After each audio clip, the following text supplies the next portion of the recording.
also want to take this opportunity, as this is a launch of a book, to thank many people who made this book kind of happen. Of course, I will start with my daughters, Ritika and Angelika, my family, my parents, my sisters, and to His Majesty. As you might have noticed at the forward for both the books, the Serene Strength and Leading Out were written by His Majesty the King of Bhutan, and he has really been in many ways the wind beneath my wings to make this whole thing happen. So this would not have happened without him. Um, all the various people that you talked about, the many people where I worked in Tihar jail with the prisoners there after the tsunami, where Ritinjali worked with looking and thinking of schooling and education beyond the four walls of a school. So those are the kind of things that you were talking about that made me happen. And of course, in those 30 years that I was with Vasanwali School, overlapping the last 4 or 5 years with the Royal Academy and Vasanwali School, Mr. and Mrs. Puri, Arun Puri and Rekha Puri also were amazing in giving me the kind of space that was required to grow. And that's one of the most important things that we need to look at. It. If we are to learn, how do we create that space? And sometimes we find ourselves constrained. And therefore, this whole thing about the making of a person of substance, the role of education and learning, is one of the main things, is how do you create space in this? But before going forward, if you notice, both the books have the covers are quite amazing. And I want to thank the photographers who. So the Leading Out is a cover of a little kid grasping the thumbs of the grandfather. This is a photograph taken by Raghu Rai of his son and his father. And they also play, and I really thank him for allowing me to use this. And the Serene Strength, this is just such a wonderful, it's getting a mirror image coming across here. This is Akash Das, an amazing photographer whose whose photographs, quite a few of those I possess. And both these photographs are with me. So I wanted to thank all of them too, before I kind of get into this whole situation of the journey. So before writing Leading Out, I had written the other one, Transforming Schools, which is really looking, and that's having spent so many years actually being a teacher,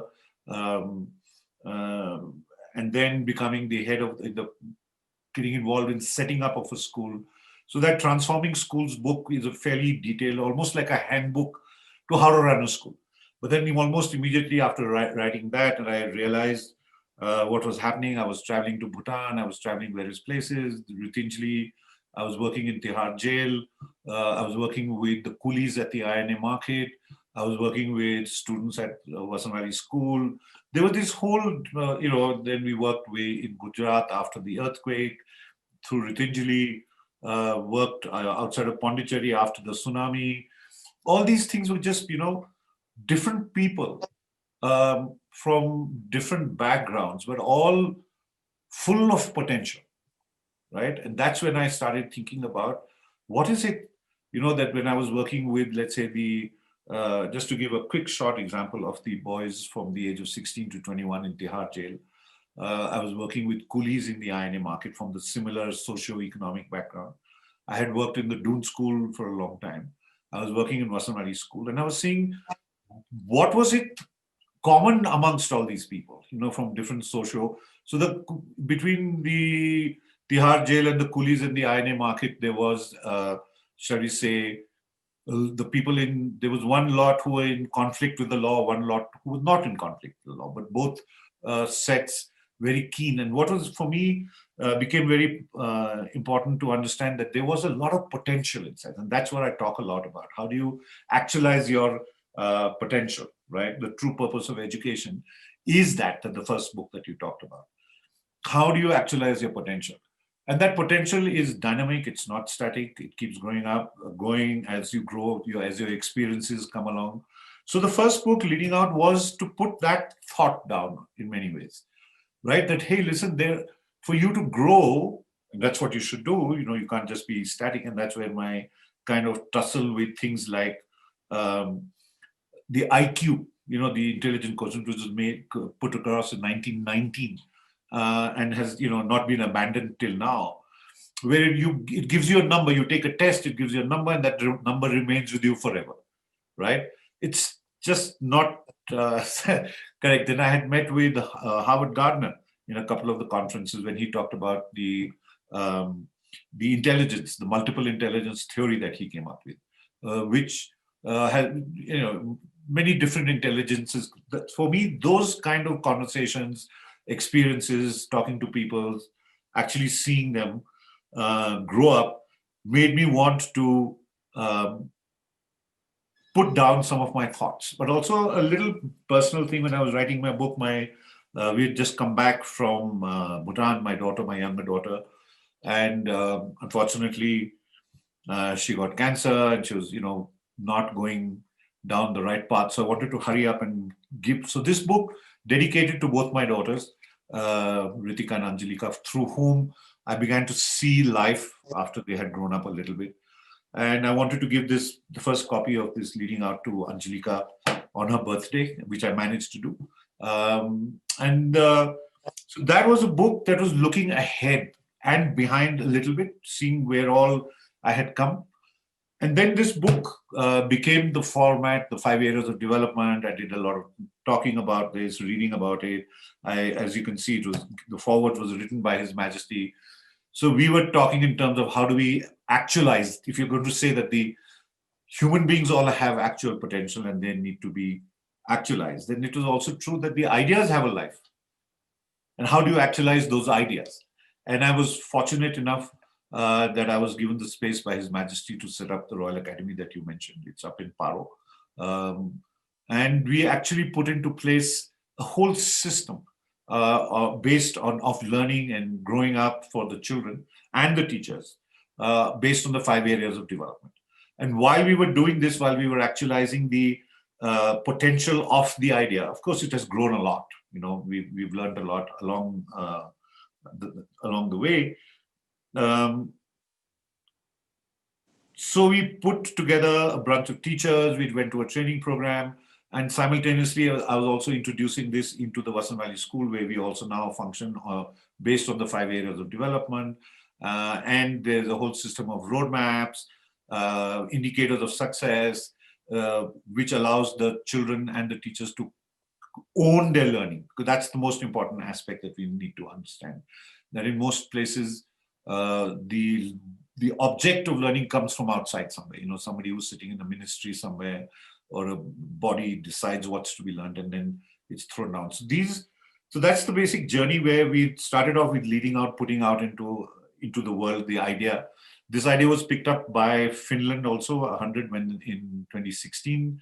And this idea as an innovation has been looked at by Finland 2016, 2017, and they've just announced that they've also picked it up for 2021. So we're one of the few ideas of the 5 areas of development that have been acknowledged. And the actualization of this ideas of the 5 areas is where we read now. So what happens if you go down the journey of the 5 areas and you actualize your potential? Where should you be going? What should be happening? And that's where I started putting down some more thoughts about how do you actualize that potential. And that's what comes through in Serene Strength, where it was very obvious that no matter where you came from, no matter where you were, if you were growing and you're actualizing, it wasn't just good enough to be adequate and cope with stuff. You had to go towards the person of substance. For me, that phrase became very, very important. The making of a person of substance. And in this day and age of disruption and so many different ways of functioning, the importance of having more and more people of substance who think, not just for themselves, but for others, and who are aware of themselves and aware of their own weaknesses. And therefore, so that is the journey from understanding what the true purpose of education was, right? And I put down some ways of doing that, to saying that if you do follow that purpose, that understand that true purpose, then what do you do? And then the role of education and learning in making of a person of substance. And that phrase, serene strength, for me is again, you got to have strength, and this is coming from so many philosophers. Mahatma Gandhi said this, Nelson Mandela said, in many different ways.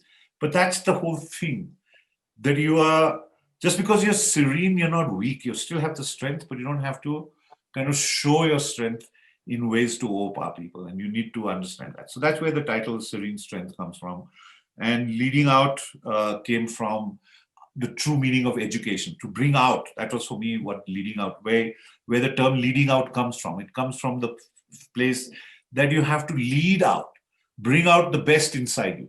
That's the true purpose of education, to educate, to bring out, to lead out. So I use the word lead out. That means you are involved in leading out what is inside you, not necessarily somebody else, but you need to take ownership of leading out. And then if you do lead it out, where you arrive, you become a person of substance, and you have this serene strength. And that is the kind of balancing act between these two books. I don't know if that makes sense to you, but that's No, where I'm coming from.